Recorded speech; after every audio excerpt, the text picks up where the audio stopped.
Here's a little teaser of what I'm doing in today's video with Kay. I'm taking her out for a bunch of different portrait shoots and giving you a tutorial on getting accurate focus with these fast Samyang lenses.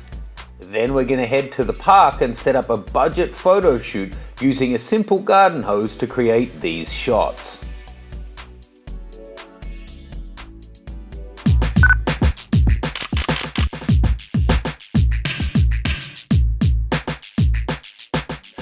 In today's video, we're going to do something a little bit different. We're going to be focusing specifically on manual focus lenses. If you're looking at shooting in a budget way, having the option to go for manual lenses can save you a whole bunch of money, but it does take a bit of practice to get good at manually focusing. So at the moment, I've got the 85mm 1.4 from Samyang on here. Samyang makes some really high quality manual focus lenses. So I've got a bunch of their different lenses and we're going to go through and show you different techniques on how to focus with them to get the best results. So to do that, I'll be using Circlix a lot for a lot of the shoot, but because I'm going to show you some different techniques for focusing, I'll also use my D5. And then, because it's the middle of winter, and Kay keeps telling me just how tough she is, we're going to set up a water shoot. I bought you a gift, hose attachment that has 7 different spray patterns, and we're going to use this to create some interesting water effects in the foreground, background, and all over her, and hopefully get some nice portraits that will make up for her potentially getting pneumonia today. You up for it? Yeah, sure, why not? Let's do it. Hurrah! Okay folks, so as I said in this video, we are going to build up and do a really cool photo shoot, but for now I just want to go through and talk to you about how to manual focus, because a lot of people are put off by it. It is, it's a new skill that you need to learn. First thing you want to note is a lens that's made for manual focusing, a manual focus only lens, is much easier to manually focus than one of your AF lenses just switched to manual focus. For starters, you get a huge focus throw. This is the 135, famous one from Samyang, the f2. And you see just how much rotation you get, like over a 180 degree rotation. So you can really make finite adjustments to it. Now, cool thing with the Nikon and Canon cameras and a lot of the others as well, they will actually give you focus confirmation even if the lens and the camera aren't talking to each other. But essentially, when you're shooting with a Nikon, even with old Circlix a lot here, 15, 16-year-old camera, as you're manually focusing, you'll see in the bottom left corner a green arrow saying that way. That means you need to turn the focus ring that way, or that way. You need to turn the focus ring that way. And when it gets to a final circle in the middle, that means whatever you have your focus point on is in focus. Now, if you're shooting, for example, with the 85 1.4, at 1.4 you're going to have such a tiny shallow depth of field, so that isn't always practical, and that's where shooting with an EVF camera or a camera that has a good digital display that you can zoom in on like the D5 makes it much easier to focus. So I shot away with the 50 and 85. I have no idea why, but for some reason she just kept breaking into laughter. That's all they really want! Something blondes and fun. So up close here, 50mm is about where I want to be for a tight headshot. You might think 85 135, but you got to keep in mind this is a crop camera, so those become extremely long lenses. So here at the end of the park bench at a nice distance for working for portraiture, the 50mm has an equivalent field of view of 75mm, which is plenty. So I'm going to get a few more here and then let's switch it out and I'll talk to you about shooting with EVF. Here we go, here's 2 shots showing the difference between the 50 and the 85. Both of them crazy sharp, but you see going that much close with the 85, just a tiny depth of field. I actually really love shooting with the 135. I find the magnification is good for being able to focus through the lens, but on a crop body, it does mean you're a fair way away and you may fall over and get laughed at by your model. What a monster. Anyway, we shot her through, got a few different options, and here you can see it just obliterates the background.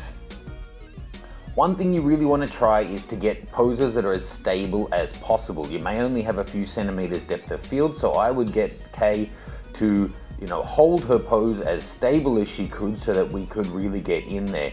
I would focus it right in on her eye, and there's your shot. So with the popularity of mirrorless cameras, using manual focus lenses is getting more and more popular and arguably easier than ever before. Now, the most commonly used focus assist is focus peaking. I actually have a big problem with it. And I want to show you a demonstration of it now, and then I'll show you some better options that I think work for that using my D5. So taking a look on the back of my Sony here, you can see there's only the tiniest little bits of peaking showing up there. As I move it through really slowly, it's almost impossible to see what is exactly in focus. And it's only really picking up good areas of contrast around the sides. I'm not even getting any peaking indication on his eyes. And another thing I find is, so often when it does show you, say, that the whole cheek and eye is in focus, then when you actually check it, you're shooting at 1.4 and you've only got a tiny amount in sharp focus. So taking a look at these couple of images, on the back of the screen, the camera indicated that the eyes should be sharp, but as you can see, it's missed it.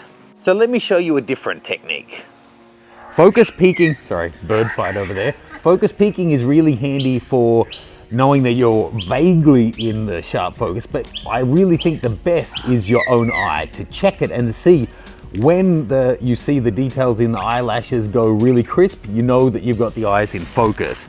So here looking in, you can just see when it gets in focus, the hair suddenly gets really sharp. So, great thing about this one, you can touch where you want to go, focus right on in there. And if we move it right onto her eye, let's go on the far eye, even though that's not the one I would normally get, you can see when it gets perfectly in sharp focus. So none of this guesswork. If you were using peaking, normally it's going to say all of that is in focus. So then jumping back out of our shot, then we know we've got her eye in perfect sharp focus. We go in and review our shot, and there we go, we've got it. So here are some of those shots shooting on top of that castle thing. I really like shooting with the 135. Of course, those birds did catch my attention and distract me for a little while, so I got a few shots of them. The two of them were doing a little mating dance, and you can see how tiny the depth of field there is with the front one in and the second one out. And then I managed to regain focus and back to K. So I hope you're enjoying this all so far. It's time to head to the park now to put together this water shoot. I've never done something like this before, but it's already starting to rain, so we don't need to feel too bad for getting Kay wet on this cold day, because we're all getting wet anyway. Let's go set it up. So I should say, whilst I really love the 50 and 85, they're great for portraiture on full frame or on crop, the 135 is something really special, and it just helps me eliminate distractions. That's going to come in so handy for this water shoot. As we drove to the park, Kay did her makeup. I tried my best to help. I'm about to hit a bump. Bump. Bump. It's always fun shooting with, the same people again and again. You become great friends. So, we've come to a park, brought a hose, found a tap that had the top part still attached. This isn't water theft because this is my local area council, so I pay rates here. And we're actually going to shoot it against public toilets. Let me show you. Okay, so this is literally the side of a men's room, but blurred out in the background, it's just going to be dark, and that's what we want. We want a dark background so I can still use a relatively fast aperture to have her in focus, the background blurring out, and have it exposed kind of dark, then just add a little bit of light onto her, and then we'll play with water in front, water behind, and water on her. So let's work it through and see what Sir Clix-a-Lot can make with these Samyang manual focus lenses. Okay, so let me just step this through for you. If you're interested in learning more about light, check out my Take Control of the Light series with Tina. I go through all of this stuff in loads of detail. But for now, I've got my camera in manual mode. I am at f2.8, 1/160th of a second, and ISO 1/25th. Bit odd, but that's what this camera does. Now focusing in on her. Woohoo! Very nice. Everything's way underexposed. It's not totally blacked out, but the background is going to be nice and soft and extremely dark, but so is she. Popping in my light. Now, as I said, you could use a different light source. The main advantage to using the Elinchrom today is I can adjust my power right from here.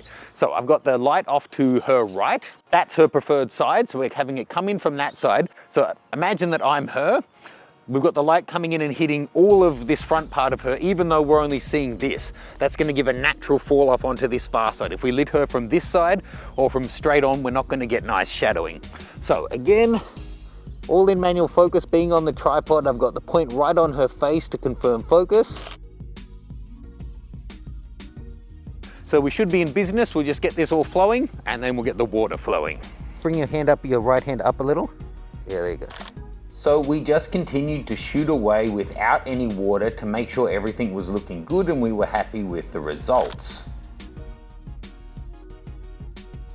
So satisfied with the balance of light and that everything was going smoothly, now it's time to add the water. So we'll start off having the water just fall behind her, see how they're looking, and then we'll mix it up. We need to be a little bit careful because we don't want to get all of the cameras covered, even though it is raining now. So we tried a few different variations with the water at different distances behind her, the light coming in from different angles to make sure it wasn't catching on the paint in the background too much, or that it was in the cases where we wanted it. Here's a few different editing treatments.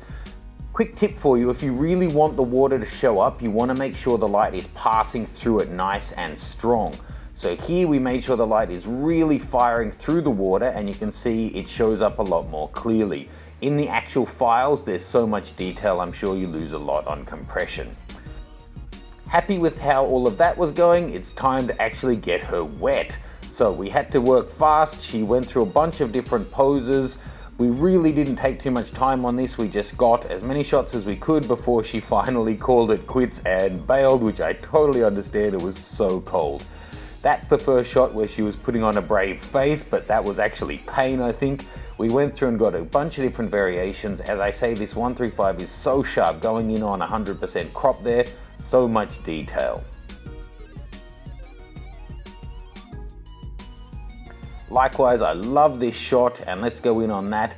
There's just so much detail down to the water drop. So, your makeup is looking impeccable. What a trooper, man. It's cold. I'm not wearing a jacket so she can wear it, and so that I wasn't rubbing in the fact that she was getting wet. But it's literally the middle of winter here in Australia, so you're a champion. Thank you.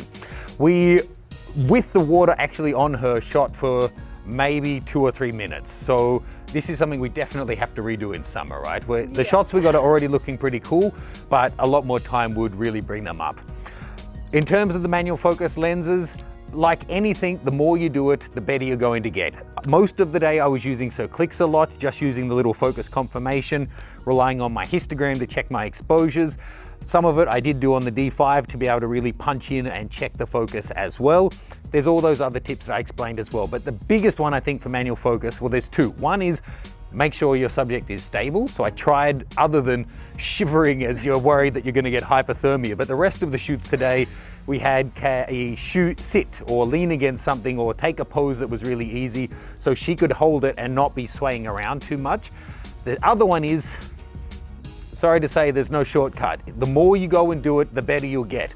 The first day you go shooting, your strike rate may only be 50% or something. As you get better and better at it, your strike rate's gonna go way, way up, and you're gonna get great results. But if you're on a budget and wanting to get access to great quality glass, definitely do get yourself some manual focus lenses and take the time to learn it and work out how it works best for you. It may not work for all situations. If you're shooting, I don't know, like hockey or something, manual focusing, that could be quite difficult. But street and portraiture and macros, definitely worth checking them out. You can check out all the Samyang lenses I used today with links in the caption below. Thank you again for today, such a trooper. I mean, it started raining and I was feeling sorry for myself, so big up. Please do check out her social media, that's all in the caption below as well. Bye. Bye.